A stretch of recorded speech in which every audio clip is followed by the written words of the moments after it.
하심을 믿으시고 그 성령님만 바라보시면서 아픈 곳이 있으면 믿음으로 손을 얹어주세요. 여러분의 그 작은 순종이 하나님 보시기에 가장 귀합니다. 또 여러분 가운데 또 기도 제목이 있든지 어떤 문제가 있다면 아버지 그것을 해결해 달라고 배에 가슴에 손을 얹어서 기도했으면 좋겠습니다. 제가 기도하겠습니다. 성령 하나님, 이곳에 함께 하시지요. 성령이 하나님, 이곳에 우리와 동행하고 계시지요. 우리가 믿음으로 손을 놓고 기도합니다. 주님 앞에 간절히 부탁합니다. 아버지, 우리의 부탁을 들어 응답하시는 주님, 살아 역사하신 하나님, 지금 이 시간 주님 치유하시고 역사하여 주시옵소서. 부족하고 연약한 정도 두 손 높이 들어 주의 이름으로 선포할 때에 주님의 이름 되게 하시고 주님의 명령대로 인도하여 주시옵소서. 내가 이 시간 예수 그리스도의 이름으로 명하노니 우리의 육신의 연한 곳마다 손을 놓고 기도하는 곳곳마다 깨끗하게 치유되어 주어다. 온전하게 되어 주어다. 온전하게 되어 주어다. 온전하게 되어 주어다. 회복이 있어 주어다. 모든 근육, 인대, 힘줄 다 풀어지고 온전하게 되어 주어다. 모든 장기마다 원위치로 회복이 있어 주어다. 온전하게 되어 주어다. 온전하게 되어 주어다. 회복이 있어 주어다. 회복이 있어 주어다. 아버지 더 만져주시고 온전케 하여 주시옵소서. 그 시간 기도하는 제목마다 다 응답이 있어 주어다. 응답이 있어 주어다. 온전하게 되어 주어다. 온전하게 되어 주어다. 해결받아 주어다. 해결받아 주어다. 주님이 함께 하시고 모든 것 해결하여 주시고 믿사오며 거룩하신 예수님의 이름으로 간절히 축복하며 감사하며 기도드렸사옵나이다. 아멘. 어제도 어떤 목사님이 저에게 전화 오셔서 행위책에 대해서 묻는 분이 있어요. 천국에 대해서 묻는 분이 있어요. 천국에 가면 정말 이 땅하고 똑같아요 하고 저한테 물어봐요. 그래서 이 땅보다 똑같지는 않습니다 했더니, 그런데 목사님이 이 땅에 그 얘기잖아요. 아니요, 이 땅보다 훨씬 훌륭하고 훨씬 아름답고 훨씬 멋집니다. 그래서 그곳은 그랬더니 또 그분이 목사님 그래요. 그럼 목사님 예배는 언제 드리나요? 아니요, 천국에 가면 그 자체가 예배입니다. 아멘. 주님이 함께 하시고 주님이 함께 하시고. 그래서 요한계시록에 나오는 그 천상 예배였던가요? 그건 하나님이 뜻할 그 예배가 있을지. 그러면 여러분들의 그 목사님, 그러면은 우리는 그 천국에서 날마다 예배드리고 하나님께 경배하는 게 천국 아닙니까? 그래죠. 그래서 제가 또 그랬습니다. 목사님, 그럼 천국에 왜 큰 집 작은 집 왜 주십니까? 상급 왜 주십니까? 그럼 상급도 주지 말고 다 공동체에 다 모아놓고서 계속 처음부터 24시간 내내 365일 내내 예배만 드리고 있어야지. 집 주고 상급 좀 말씀하셔야 그래서 제가 그랬습니다.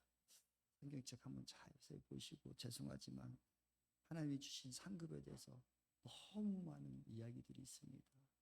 그 상급을 주신 이유를 한번 생각해 보시고, 또 예수님께서 내가 너희들의 거할 처소를 만들어라고 우리 집들을 마련해 주고 가신다고 하셨는데, 거기에 대해서 한번 더 생각해 보시고, 그냥 천국에 가서 너 예배만 드린다면 저도 별로 가고 싶은 생각이 없는 것 같아요. 제가 마지막에 그랬더니 목사가 그런 소리 하십니까 하더라고요.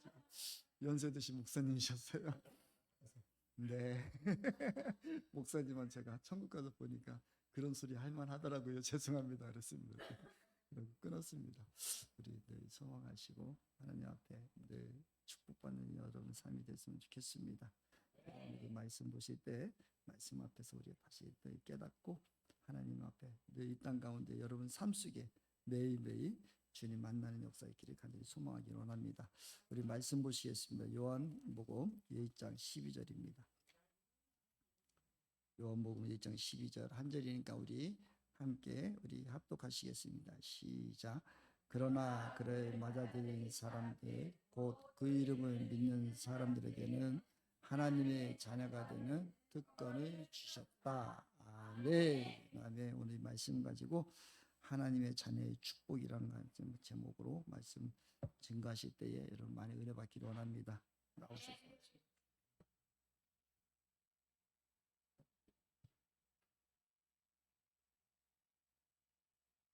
먼저 죄악 속에서 제가 죄인지도 모르고 허우적거리던 저를 먼저 택하시고 사랑하셔서 제 죄를 십자가에서 흘리신 보혈로 깨끗이 사하여 주시고 영생을 얻게 해주신 예수님께 감사와 찬양을 올려드립니다. 그리고 늘 사랑으로 지도해 주시는 당회장 시현찬 목사님과 제 부족함을 용서하시고 격려해 주시는 성도님들께 감사드립니다.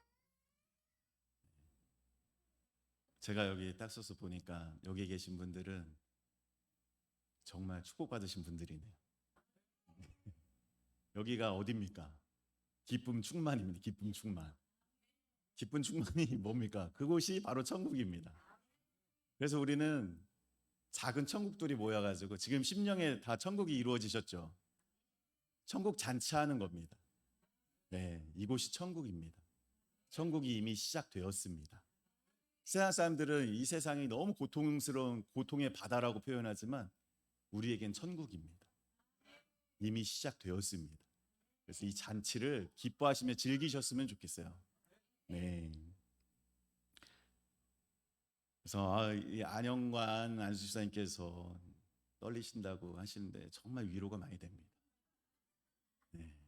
저도 아무것도 못합니다. 어제도 밭에서 일하면서도 삽질하면서도 덜덜 떨면서 삽질을 했어요. 그래서 제가 어제 다락내에 있는 밭에 가가지고 요즘에 농사철이잖아요.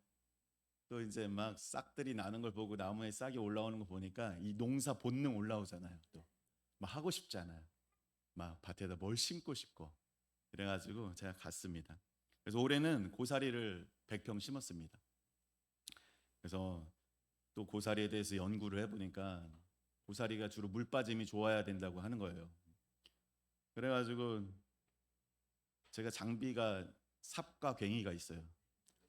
그래가지고 배수로를 팠습니다. 어제 몇 시간 동안 삽질을 했어요. 제가 군대 갔다 와서 이렇게 삽질해 본 건 좀 처음인 것 같아요. 중간중간에 몇 번을 쉬었는지 몰라요. 허리가 왜 이렇게 아픈지. 삽질을 하면서 제 대언도 들으면서 막 이렇게 하면서 즐겁게 삽질을 했습니다. 그러면서 이렇게 하다 보니까 나도 나이가 드는가 보다 라는 생각도 들면서 이게 아버지 생각이 나더라고요. 왜냐면 제가 고사리 심을 때도 퇴근하고 와서 부랴부랴 가서 심고 하다가 밤에 깜깜해져가지고 선화사모 이제 불러가지고 강제 노동시켜가지고 했는데 해 뜨고 이제 며칠 뒤에 가보니까 안 심어진 것들이 막 있어요. 깜깜해가지고 이게 뿌리가 어디에 들어가는지도 모르고 막 덮어놨습니다. 네. 이렇게 해서 밤에 일하다 보니까 아버지가 예전에 맨날 해 지는데 집에 안 가는 거야. 일하러 가면. 그래서 막 이제 해도 지고 겨우기 불도 흐리잖아요. 위험하기도 하잖아요. 도로에 또 막 집단을 싣고 오고 하면 저희도 꼭 데려가가지고 일하는데 깜깜해져도 안 가. 근데 아버지가 이렇게 말씀하시는 거예요. 불 환하게 켜놓고 일을 했으면 좋겠다. 그래서 그때 서치라이트가 있었으면 저희는 아마 집에 못 왔을 거예요. 시골에 없었어요. 그런 게. 그런 게 없었기 때문에 해 지니까 어쩔 수 없이 오시는 거예요. 그만큼 막 열심히 있으시고 일을 즐기셨습니다. 근데 제가 그렇게 막 밤에까지만 하고 있는데 보니까 동네 주민도 와서 도와주고 뭐 막 이렇게 하는 거예요. 그래가지고 어제 집에 오니까 막 해 다 떨어지고 8시 넘었습니다. 심을 때도 그렇게 심고 어제도 삽질하면서 이렇게 해가 질 때까지 그래서 다 마무리를 못했는데 그렇게 하고 왔습니다. 그래서 이 밭 되게 저 부자 같죠? 밭도 있고 그렇죠? 이 밭에 대해서 제가 간증하겠습니다. 이 밭은 다락리에 있어요. 교원대 옆에 다락리 210-7번지인데 160평입니다. 어떻게 보면 시골 농사 짓는 분들 스케일에서는 굉장히 작은 밭이에요. 160평. 그래서 이 땅은 제가 농사 지으려고 산 땅이 아닙니다. 농사 지어서 산 땅이 아니고 제가 이 간증을 하려고 이 간증을 3년 동안 묵혀뒀어요. 진짜 아꼈던 간증입니다. 네, 아껴가지고 진짜 오늘 개봉하는 거예요. 들어주시면 좋겠습니다. 제가 농사 지으려고 산 땅이 아니고 2011년 4월 무렵 요맘때예요. 요맘때 제가 월탄리 주택에서 아주 평화롭게 잘 살고 있었습니다. 저희 거기서 10년 살았잖아요. 전원주택에서. 10년 살고 관리도 잘하고 하니까 주인이 저 되게 마음에 들어하고 마당에 텃밭도 해가지고 상추 심고 고추 심고 고수 심고 바질 심고 제가 좋아하는 거 다 심어놓고 막 딜도 심고 해가지고 농사짓고 잘 먹고 잘 살고 있었는데 갑자기 주인이 그때 저보고 오래 살으라고 했거든요. 자기는 여기 들어와 살 생각 없고 투자한 거기 때문에 여기 뭐 개발될 일도 없고 그러니까 오래오래 살으라고 해서 제가 10년을 살았어요 거기서. 그래서 저는 그 전원주택 낡은 전원주택에 들어가서 천국처럼 살았습니다. 왜냐 처음엔 나무 떼고 살았거든요 난로에. 그러다 기름 보일러 떼고 연탄 보일러 연결하면서 연탄을 갈고 있었지만 3년 전에 제가 연탄 갈고 있었지만 너무 행복했어요. 너무 좋았어요. 아이들도 뛰어놀기도 좋고 마당에 봄나물들 엄청 나오고 두릅 같은 거 그냥 따먹고 이렇게 하면서 잘 살고 있었는데 주인한테 연락 와서 갑자기 집 판다는 거예요. 그래가지고 아 이거 어디 갈 데도 없고 사야 되겠다. 얼마에 파냐고 해서 물어봤어요. 그랬더니 너무 비싸. 왜냐면 평수가 320평이에요 마당이. 엄청 크죠. 시골집은 거의 대부분 300평이에요. 마당이 있기 때문에. 그래가지고 이 엄두가 안 나는 거예요. 그래가지고 그래도 혹시 대출 같은 거 해가지고 사보려고 했어요. 그때 이제 김선아 사모님이 꿈을 꿨는데 그 집 옆으로 산에 큰 길이 난다는 거예요. 길이 나고 막 산이 막 깎이고 개발이 된다는 거야. 그래서 야 이거 하나님이 주신 예지몽인가? 그럼 우리가 꼭 사야 되지 않나 이 집을? 이렇게 해가지고 대출을 알아보러 갔습니다. 은행에. 가지고 대출을 알아보러 갔는데 은행에서 뭐라고 하냐면은 옛날 집들은 경계가 불분명한 거예요. 옆집하고 담이 있는데 원래 그 위치랑 지적도랑 안 맞아. 그렇다고 대출 안 된다는 거예요. 분쟁 소지가 있으면 안 된다는 겁니다. 야 이거 살 수 없겠네. 그리고 그 뒷산도 알아봤어요. 이제 종중 땅이었어요. 그 뒷산이 있었는데 산 뭐 얼마나 하겠어 하고 이제 물어봐긴 했어요. 제가 그랬더니 산은 또 평수가 10,000평씩 넘어가잖아요. 아무리 쌓아도 이거는 내가 감당할 수 있는 수준이 아닌 거예요. 그래서 포기를 했습니다. 그래가지고 이제 집을 사는 거 포기하고 이제 살 집을 알아봐야 되잖아요. 이제 나가라고 했으니까 집을 알아보라고. 저는 이제 직장 생활하고 하니까 김선아 사모님이 부동산 돌아다니면서 이제 알아보러 다닌 거예요. 그때가 하필 부동산이 최고점에 이를 때입니다. 이 강내면에 이 아파트들이 저평가가 됐다고 해가지고 서울 사람들이 집을 사는 바람에 전세값이 최고조일 때야. 그때가 2011년도입니다. 그래가지고 그때 미소주음이 전세가 2억 5천, 거래가가 3억 1,500이었습니다. 제가 살고 있는 집 전세 5천. 그게 제 전 재산이에요. 3,500은 부모님이 대준 거, 1,500은 내가 벌어서 한 거. 제가 그동안 모은 돈이 그게 전 재산이었어요. 그런데 어디 갈 수가 없는 겁니다. 왜냐하면 전세로 나오는 아파트도 별로 없고 나와도 비싸서 들어갈 엄두를 못 내는 상황인 겁니다.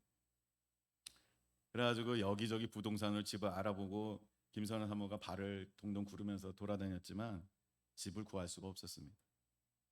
그래서 하다 이제 집 구하다 없어가지고 시골에 있잖아요. 빈집 시골에 더 들어가면 이쪽에 다락리 막 이런 월탄이 안에 들어가면 진짜 시골집 있어요. 시골집 빈집 이런 데 막 찾아다녔어요. 동네 뒤지로 다녔어요. 뒤지로 누가 안 사는 집 없나 하고.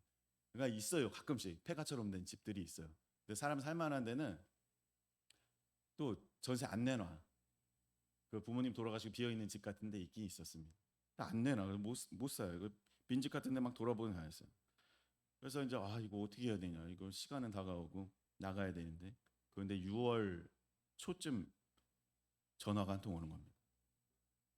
김선아 사모님이 전화를 하신 거예요. 그러더니 여보 진짜 꼭 사고 싶은 땅이 있어 이러는 거예요. 그래서 집 구하라고 내보냈더니 갑자기 웬 또 난데없이 땅을 사고 싶다는 거예요. 그래가지고 제가 속으로 참 이거 어처구니가 없구나. 살 집도 없는데 갑자기 땅을 사고 싶다는 거예요. 그래가지고 속으로 그 생각을 하면서 그래도 그 땅 구경이나 한번 해보자고 해서 구경하러 갔습니다. 가서 보러 간 땅이 지금 210-7번지 그 땅인데 부동산이 말하는 거예요. 길도 있고 맹지도 아니고 집 짓기 좋은 평수 이런 건 안 나온다 요즘에. 그리고 실제로 우리가 땅을 알아보러 막 농사지을 땅 같은 거 알아보러 다닐 때 그런 땅이 이 동네도 땅값이 많이 오르고 해서 안 나왔었습니다. 근데 그거 하나 나온 거예요. 그래가지고 집을 짓고 싶어도 땅이 크면은 살 엄두를 못 내는데 이게 좀 만만한 거예요. 근데 기역자로 권총 모양으로 기역자로 꺾인 작은 땅이에요. 그래가지고 생각은 한번 해보겠다고 하고 왔습니다. 그 160평짜리는 잘 없으니까. 그래가지고 이렇게 와서 이제 생각을 하고 있는데 김선아 사모님께서 꼭 사고 싶다는 거예요. 막 난리를 피우는 거예요. 돈이 어디 있냐고. 돈이 5천만 원이 단데 뭘로 살 거냐고 땅을. 우리가 무슨 우리 주제에 무슨 땅이냐고. 그래서 제가 그런 금융 문맹이에요. 제가 빚내면 큰일 난 줄 아는 사람이에요. 그래서 빚이 없었습니다. 현금 자산만 갖고 있었어요. 그렇게 빚내면 큰일 난 줄 알고 그런 것도 못하고 뭐 은행 가서 대출 받을 생각은 전혀 못하고 있었습니다. 그래가지고 아이고 무슨 땅이냐고 그렇게 하고 있었는데 또 이제 사자고 하니까 거기 땅 집값도 비싸니까 그럼 땅 사고 거기다가 조립식으로 집 지면은 이거 좀 전세값이나 비슷하겠다 이런 생각이 드는 거예요. 집값이 워낙 비싸니까. 근데 그렇게 충분히 할 수 있는 가격이 되는 겁니다. 막 2억 5천씩 하니까 집이. 그래가지고 저는 그때까지 형님들한테 돈을 한 번도 빌려본 적이 없습니다. 그런 거 이렇게 부탁하고 하는 성격이 아니에요, 제가. 그리고 저 교회 다닌다고 핍박받기 때문에 하나님 얼굴에 먹칠한다고 생각해서 절대 손 내밀고 이런 적이 없습니다. 형님들한테. 그런데 뭔 용기가 났는지 지금 보면 이제 성령의 역사죠. 그래가지고 형님한테 전화를 했어요. 돈을 좀 융통 좀 해달라고. 그러니까 형님이 해주겠다는 거예요. 나머지 돈은 은행에서 대출을 받기로 했습니다. 근데 또 저는 처음 알았지만 땅을 담보로 대출을 해주는데 땅은 이자만 내도 돼요. 계속. 원금 안 갚아도 돼요. 지금도 이자만 내요. 자기가 원할 때 갚는 겁니다. 그걸 처음 알았어요. 그래서 이자를 내고 계속 이제 되니까 요렇게 하면 되겠다 하고 이제 가능해졌습니다. 그래서 이 땅을 준비가 됐으니까 집을 지어야지 이제 살 집이 없으니까. 그러니까 건축사무소 2곳에 연락을 했습니다. 그래서 한 곳에서 이제 와서 보고 뭐 문제 없다고 짓겠다고 이제 자기들한테 맡겨달라고 이렇게 했고 한 건축사가 있는데 재건이 친구 아빠예요. 갑자기 밤에 전화를 하신 거예요. 그 땅은 국어가 없어서 집을 지을 수 없는 땅입니다. 이러는 거예요. 그래서 제가 국어가 뭐예요? 이걸 국어가 뭐예요? 국어? 이렇게 생각. 국어? 국어가 뭐지? 국어예요. 국어. 국어가 뭐야? 그래서 찾아봤잖아요. 알고 보니까 또랑이에요. 또랑. 쉽게 얘기하면 또랑이 없는 거예요. 또랑이 왜 있어야 되냐? 하수도 연결을 해야 되는데 하수도 연결할 데가 없다는 거예요. 집을 지으려면은. 그래서 여기는 집 못 짓는다는 거예요. 얼마나 청천벽력 같아요. 말도 다 해놨는데 형님한테도. 그래가지고 이거 큰일 났다. 이 땅을 이 집을 짓는다고 해서 돈도 빌리고 했는데 집 못 지으면 큰형님에게 면도 안 서고 또 거짓말한 것이 되니까 이거 포기해야 되겠다. 아주 고민이 돼갖고 제가 목사님께 여쭤봤어요. 목사님께 여쭤보니까 목사님께서 아주 심플하게 이렇게 얘기하셨어요. 이 가격에 이만한 땅 요즘에 없는데 그 국어는 나중에 어떻게 하면 되지 않을까 이러시는 거예요. 그래서 이게 어떻게 되는 거지? 이런 생각이 들었습니다. 저는. 그래서 뭐 제가 목사님 옆에 있으면서 우리 목사님께서는 굉장히 대범하세요. 저는 엄청 소심하거든요. 생각해보고 따져보고 이렇게 하는데 목사님께서 그거 뭐 어떻게 하면 해결 안 되겠어? 이러시는 거예요. 그래서 하나님의 음성으로 듣고 가보자. 근데 제 성격에는 안 되는 거지만 목사님 믿고 가자. 잘 안 되면 목사님한테 따져야지 뭐 이렇게 생각하면서 어쨌든 사기로 했습니다. 그래서 땅을 샀어요. 그래서 사가지고 근데 또 땅을 사는데 집을 못 짓잖아요. 또 집을 또 구해야 될 거 아니에요. 그래서 집을 알아보는데 때마침 주운 반석에 나왔습니다. 보증금 7천에 월세 20. 진짜 싸죠. 33평. 33평인데 월세 20만 원이에요. 원룸보다 싸. 그래가지고 보증금도 요즘에 나라에서 디딤질 대출 되니까 해가지고 제 돈 보태가지고 글로 들어가서 지금 살다 나온 겁니다. 제가. 그래가지고 계약서 쓰러 갔어요. 계약날 돼가지고 계약서 쓰러 부동산 딱 갔어요.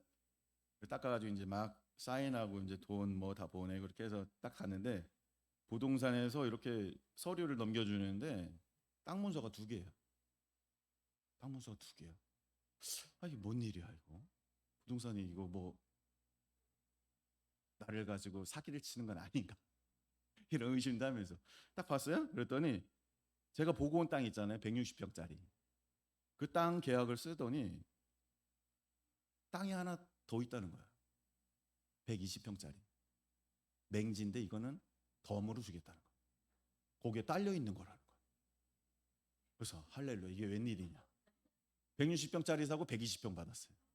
네, 맹지예요, 맹지. 집 뒤에 바짝 붙어 있는 맹지인데 그게 어디예요, 그죠? 그래서 그리고 근데 지목이 임야로 돼 있어요. 그러니까 산을 개발하다가 짜투리가 남은 땅을 묶어 놓은 거야. 그래서 210-6번지, 210-7번지 사러 갔다가 210-6번지까지 얻었습니다. 그래가지고 와 참 어리둥절하다. 그러고서 제가 이 간증하려고 3년 기다렸다고 했죠. 왜? 집 못 지니까. 집 못 지니까. 그리고 목사님이 말씀하시는 어떻게 해결되는지를 뭐가 나와야지 간증을 하지. 그죠? 나와야지 간증을 하지. 그래서 이렇게 사놓고서 이제 농사도 호박 농사도 짓고 뭐 수세미도 심고 하면서 1년, 2년 지나고 있었습니다. 그래서 이제 1년이 지난 어느 날 제가 밭에 한번 가봤어요. 밭에 이제 뭘 해야 되나 하고서 가는데 갑자기 밭 앞에 가보니까 뭐가 달라졌어. 뭐지? 딱 보니까 도로를 아스콘을 깔아놓은 거야. 밭 앞에까지 아스팔트 포장을 해놓은 거예요. 누가 했는지 몰라요. 포장이 돼 있는 거였어. 야, 참 포장되면 좋지, 그죠? 농사 지르고 하기 편해지고 땅값도 오르고 얼마나 좋아요. 그러고서 이제 어떻게 하다 보니까 이거 도로가 포장이 됐네. 그러고서 작년에 또 이제 밭에 한번 가봤어요. 밭 앞에 도로 있잖아요. 도로가 막 파헤쳐져 있는 거야. 가운데 막 상하수도 들어온다는 거. 그 옆집까지 연결을 해놨더라고요. 그래서 제가 3년 기다린 거예요. 간증하려고. 그 상하수 문제가 해결됐습니다. 거기 이제 집 지을 수 있는 땅이 됐어요. 땅값은 올랐겠죠. 네, 많이 올랐습니다. 네. 그리고 제가 올해 고사리 심은 이유는 목사님께서 지금 이제 농사 선배시잖아요. 농사 선배신데 농사 하시면서 이 땅에다가 이제 경영체 등록이라는 거 하셔가지고 사모님이 여기 로컬 푸드 센터에서 두릅도 파시고 이렇게 가능하게 됐어요. 근데 그게 혜택이 있어요. 국민연금도 반값, 의료보험도 반값, 땅을 사면 취득세 50% 감면 이런 세금 혜택이 있더라고요. 그래서 그게 있다고 계속 말씀하셨어요, 목사님이. 그거 해보라고, 그거 신청해보라고. 그래서 제가 이제 뭐 이런저런 뭐 바쁘다는 핑계로 뭐 이렇게 저렇게 하다가 제가 그걸 해야 되겠다. 목사님 계속 말씀해서 제가 알아보니까 원래 땅은 전 같은 건 300평 농사 져야지 그거 등록할 수 있거든요. 저희 시골에 땅이 있어서 아는데 300평은 돼야 돼요. 그러니까 이게 160평 갖고 뭘 해? 근데 알고 보니까 임야로 돼 있잖아요. 저는 그게 진짜 마음에 안 들었거든요. 산이니까 임야는 80평 이상이면 된다는 거예요. 임야는. 그래서 임업 경유지가 등록이 됐어요. 이제 신청을 넣어놨습니다. 80평 이상을 해요. 제가 통 크게 100평 심었어요.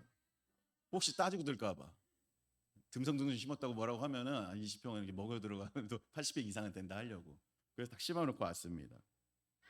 그 어떻게 하나님께서 이것까지 아시고 이 임야로 주셨는지 제가 감사할 따름입니다. 제가 밭에 갈 때마다 일하면서도 시간 가는 줄 모릅니다. 대언도 듣고 또 주님께 기도하면서 주님과 행복한 시간을 함께 하고 있습니다. 근데 제가 뭐 이렇게 땅을 받고 복을 받고 하나도 안 부러워하셔도 돼요. 왜냐하면 여러분들도 다 똑같아요. 제가 뭐 한 게 있습니까? 제가 뭐 투자를 해서 뭐 돈을 벌었습니까? 내 돈 하나도 없이 하나님께서 이렇게 해주신 거예요. 예. 그래서 내가 어떻게 하다 이렇게 복을 받았을까 생각을 해봅니다. 내가 여기에 와서 기쁜 출만 교회 와서 다니면서 내가 어떻게 이렇게 복을 받았을까 이런 생각을 해봅니다. 근데 정말 특별한 게 아니에요. 하나님께서는 진짜 우리에게 모든 거 다 주고 싶어 하세요. 네. 그래서 하나님의 자녀가 되었다는 것이 어마어마한 기적 같은 사건입니다. 제가 아까 초대에 말씀드린 것처럼 여러분들은 정말 이제 하나하나의 천국이에요. 완전 복의 근원입니다. 성령님이 임하고 계시기 때문에, 성령님이 여러분과 함께 임하고 계시기 때문에 복은 그냥 받을 수밖에 없는 거예요. 왜? 예수님께서 이미 십자가에서 우리의 모든 가난과 저주와 질병과 모든 것들 다 해결하셨기 때문입니다. 그래서 우리는 하나님의 자녀가 되었습니다. 그래서 하나님께서 우리 모두에게 이 기적을 선물하셨습니다. 그런데 문제는 우리는 이 사실에 감격해하지 않는다는 거예요. 하나님은 이 부분에서 마음을 많이 아파하세요. 왜냐? 우리의 시선은 이 세상의 축복에만 맞춰져 있기 때문에, 눈에 보이는 축복. 그래서 영적인 축복을 바라보지 못합니다. 근데 우리가 알아야 될 영적인 비밀이 있어요. 이 축복의 통로는 예수님이고 축복의 근원도 예수님이라는 사실이에요. 하나님과의 관계가 회복되었는 게 먼저예요. 하나님의 관계가 회복되면은 축복이 자동으로 임하는 것입니다. 자동으로 임해요. 하나님의 관계 회복되는 게 먼저입니다. 그래야지 하나님이 축복의 근원이니까 나에게 축복이 들어오겠죠? 그죠? 하나님과 연결이 되기만 하면. 그래서 우리는 당연히 축복을 받게 돼 있습니다. 그래서 관계 회복이 먼저고, 그래서 영혼이 잘 되는 게 먼저. 그다음에 범사가 잘 되고 강건하게 되는 것입니다. 이 영적인 원리, 순서가 있습니다.